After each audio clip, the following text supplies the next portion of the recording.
guys, how are you doing? It's Ashley, and I'm bringing you another video. And I'm really excited to be bringing this one because it's fresh in my mind, on the tip of my tongue, and I'm just very, very excited to share it with you guys because I think it's going to be helpful. If you're new here, my name is Ashley. I am a candle maker, a yoga teacher, a serial entrepreneur, and I do a lot of things with marketing, not only for myself, but for other small businesses.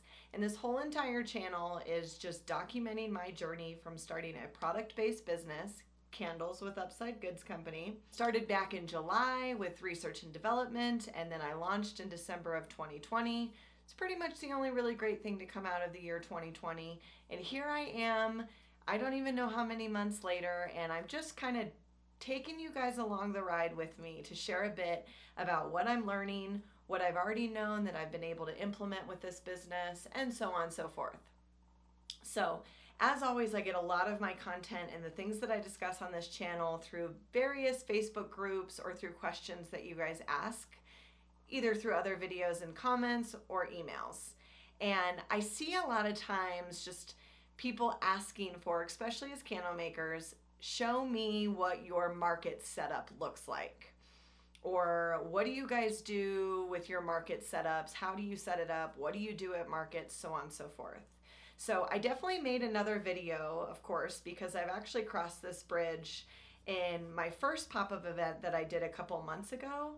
And it was just kind of like a how to host a pop-up event. And it was very much oriented around like getting email addresses for those who don't buy, talking points that you can make sure that you're ready to have when people come up to your booth or tent, and things like that. So if you haven't watched that video yet, I highly encourage you to do so. Packed with information, and then this video might make a little bit more sense as kind of like a second layer or a next step.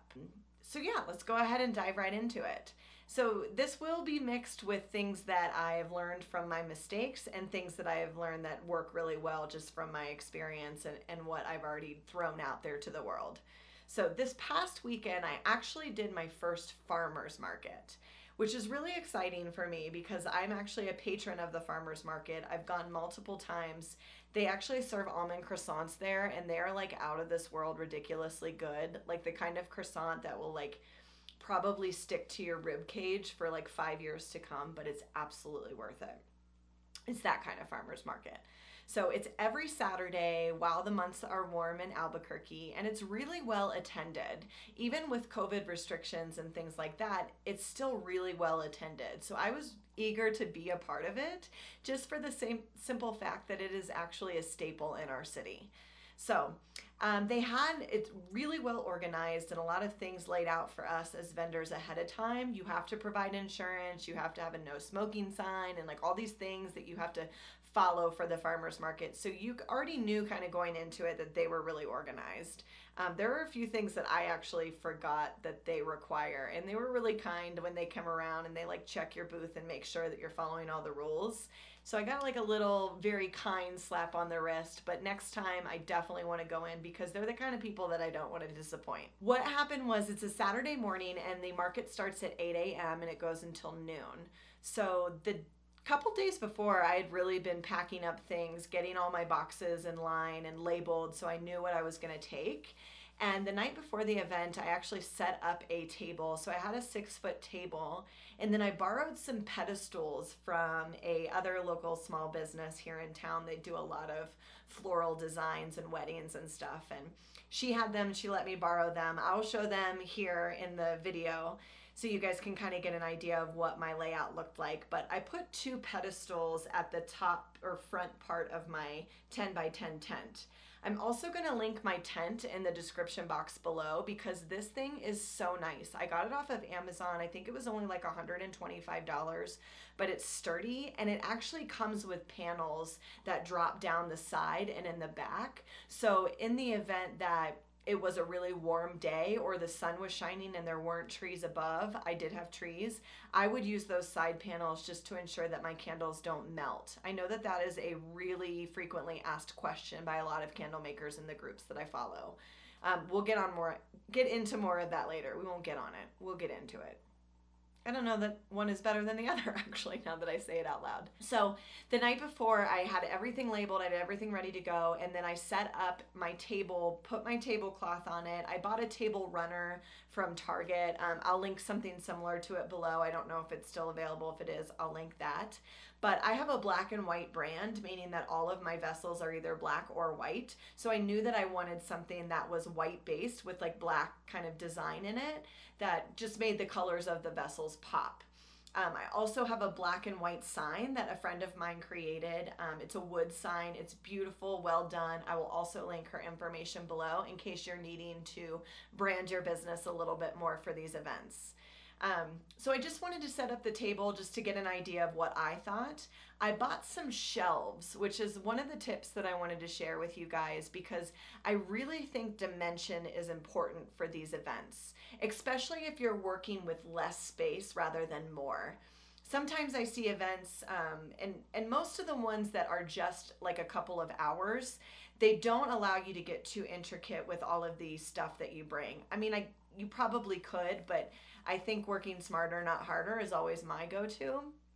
Now, I know that there are events that are like multiple days long, so those you might want to get a little bit more into the weeds in regards to your setup and tear down and really bring in different structures and elements to add dimension. But no matter what, I think dimension is so important because it allows the eye of the visitor to kind of follow along with what you're really trying to promote. So I put 2 pedestals out front, and then I had a 6-foot table in the back, and I was able to display 3 different sizes of my candles and multiple scents of each one. But I felt good about what was displayed. I had every scent available. I was displaying 9 different scents, 3 different sizes, and then I included things like room sprays and wick trimmers and matches as well. I was really, really happy with how this turned out. And I'm not trying to brag, but there was a few people that even came up to our booth and just complimented it on the way that it looked and how the visuals of it all and the branding and my marketing, it just looked like cohesive to them. And that's really important to me because you know my marketing heart really needed that little ego boost. So I got it. Thankfully. So I did buy shelves that are collapsible, wooden shelves from, I think it's a company called Shelf Help. It's a woman-run business that she also is a candle maker and runs her own little business and knew that she needed shelves for hers. And so she started making them for other people. I will also link them below. She was really, really nice. I had an issue with my order and she resolved it immediately and then even went above and beyond to make it better. But the shelves work pretty good. I got like some wider shelves and then they were 2 tiers. So I was able to really create dimension even though I only had a 6-foot table. So that is one thing that I definitely want to share with you guys. In my first few events that I just had a flat table and I felt better about adding the dimension, and I think that my customers felt better about adding the dimension. I felt like they were able to like follow my products a bit better. In front I had my travel tins and I always make those the ones available to try to sniff and shop. Then behind that I had my 5-ounce tins, which would be the next size up. And then on the shelves I had my larger Aura vessels. So if you're not sure what an Aura vessel is, it's just a 12-ounce vessel that I use from Wood & Wick Company.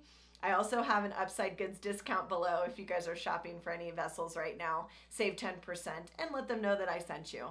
That's not the point of this video, but the point of this video is I felt like with having the scents up front that they could smell, then I could start to walk them through what the different options were, how long they last for burning, and then kind of give them different alternatives and allow their flow of like understanding my brand to gradually grow as the products did. The other thing that I feel like was a complete game changer for my setup was those pedestals out front. I'm actually going to be looking for something a bit more permanent because I did borrow those from a friend, and again I'll show you guys the photos and the videos of what I took. But I had 2 wooden pedestals out front and each one had a little tray that I got from Target, I think, that was just black and white as well, and it had one of every size in the tray. So I noticed that, you know, when people are shopping at these markets and, you know, maybe they came for one specific thing and they're just kind of browsing, it's kind of uncomfortable for them to come into your tent or into your space unless they're really interested in your product. I think for some people it's just uncomfortable when they know like, hey, I'm just browsing, probably not going to buy your product, but just want to look at it. So by bringing those products out front, I felt like I was able to get a lot more interaction with people that were just browsing. You know, I could kind of get their body language that they just wanted to try it, smell it, set it back down, maybe say something. And by that point I could say, hey, how are you doing today? Or having a great day? Or just kind of some sort of question that felt like an even playing field. And then if they were engaging, then I would say, hey, have you heard of Upside Goods before? And then I could kind of see by their answer to that if they were going to engage more with my business, maybe draw them in, or if they were just going to keep walking. But either way, it just allows for a little bit of that like neutral playing ground for them to feel comfortable to interact with the product, maybe draw themselves in by smelling it, or then maybe just passing by and that's not their day, which is totally fine because you're really not going to win over everyone. But I did think that that stepping stone of allowing them to interact and then come in even further and really buy into the business was definitely a differentiator that I will do again. So that's another point that I wanted to share with you guys, because once you get them in, not everyone is going to buy. And so I think having something for everyone is really important. Knowing that not everyone's going to purchase your product, but still having the medium to share your information about your brand or these talking points. And again, I talked about that in my original How to Host a Pop-Up Event. It's really important to have talking points ahead of time, because, you know, maybe someone isn't in the market for a gift or a candle or doesn't have the budget for it, but they're still interested in interacting with your brand. It's important to know that and give them something that they can hold on to that isn't of monetary value for them. So maybe a business card or setting up an email list is really important, because some people had said like, oh yeah, this is something to keep in mind for when I need to like buy a gift for someone. And I'll be like, hey, do you want to sign up for our email list? Because that way you can always get, you know, new scent information if there's something that you're specifically looking for, or we always email out if there's ever a sale or discount involved that you might be interested in, as well as future events that we'll be at. I did get that question a lot. Will you be here next week? Will you be here all the time? And I had to kind of explain no, but if you sign up for our email, I'll let you know whenever we are going to be here so you can come back and shop with us. And that is the end all be all, I think. If you're going to do anything for your pop-up market that isn't selling a product, have an email list so that people have a way to still engage with you. And I found that just with the social interactions that I was witnessing is that people, they don't necessarily feel bad that they're not buying, but I do feel like they socially felt like they had to justify why they weren't buying or something. It was just this interesting exchange that I noticed, but they always were very eager to still sign up for something even though they didn't want to buy it. So in my case, that's a win if I think about it from a marketing perspective, because now I have their email and now I have different ways to get a hold of them. And maybe they don't buy right now, but maybe they buy down the line, which would be ideal. The other thing that I wanted to share with you guys as something that I need to change going forward is I need to find a way to transport my candles from my car to my booth, because I wasn't able to park right by where I was set up. So I need to get some sort of like sturdy wheel cart. And this is something that I'm still kind of playing around with. So if you guys have any suggestions, let me know. I've already done some basic research, but I'm just looking for something where my candle boxes will fit in and not be jostled around too much. I mentioned this in other videos. I use the Aura vessels for my signature line from Wood & Wick Company, and they're matte. I use white and black, and they just show wear and tear very easily. So these events are something that's kind of stressed me out a bit, because they're great for reach, but they're hard for me to just be transporting vessels back and forth of these full candles.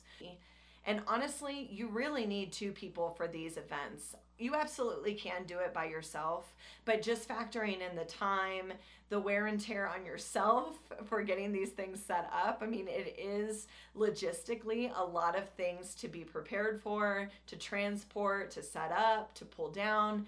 It's just a lot. So those are some suggestions that I have for you guys and things that I'm just kind of building along as I go, and just wanting to share with you guys from like, don't make the mistakes that I've made. So I think the last thing that I want to share with you guys is make sure that you're bringing enough collateral or marketing materials with you, so that in the event that if you do sell something, for instance, I brought these stickers that I printed from my thermal printer, which I will link below, that said, thank you for your purchase. Please come back and purchase online and you get 10% off. And I made a specific code that I would track all of my repeat customers from the market in Shopify.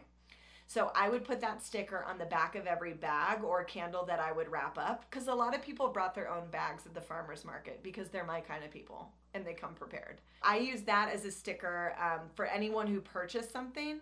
But another thing that I brought as marketing collateral was ways to find us. So I have a little business card that has like some information on it, my logo and branding, but definitely ways that people can follow us on Instagram or social media, just to make sure that they're still engaged. Again, I don't want anyone leaving my booth empty-handed. If I've had the honor and privilege to talk to them in any capacity, I want to make sure that I'm giving something to them so that they're not leaving empty-handed, even if they don't purchase a candle.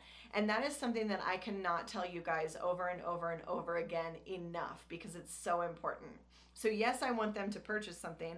Yes, I want them to give me their email address, but let's say none of that works out. They need to be leaving with something in hand from me. So maybe you even want to give away something like a little matchbox or something like that to someone who is taking the time to learn about your business, not necessarily ready to purchase, but something that you want to leave them with a lasting impression on. And I think that that little bit goes a very, very long way, and something that I highly encourage.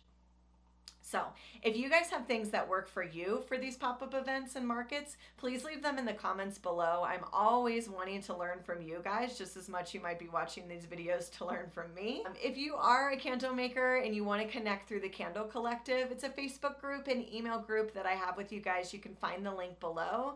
You get firsthand email access and video releases from me, and it's a nice way through our Facebook group to connect and collaborate, asking one-off questions, things like that. And if you're here from any other industry, you are absolutely welcome. You don't have to be a candle maker to work a farmer's market, obviously. So if you're looking for any marketing tips or tricks or consulting or mentorship, I have a 30 for 30. It's 30 minutes for $30, and you can fire at me any questions that you have. I will answer them as honestly as I possibly can with either opinions or advice, or I don't know the answer to that. I thoroughly enjoy those sessions, and I hope that you guys do too. Don't feel shy about asking. No question is dumb. Truly, no question is dumb. And I would absolutely love for you guys to subscribe to this channel and keep watching this journey of me making a product-based business. Thanks guys so much, and have a great rest of your day.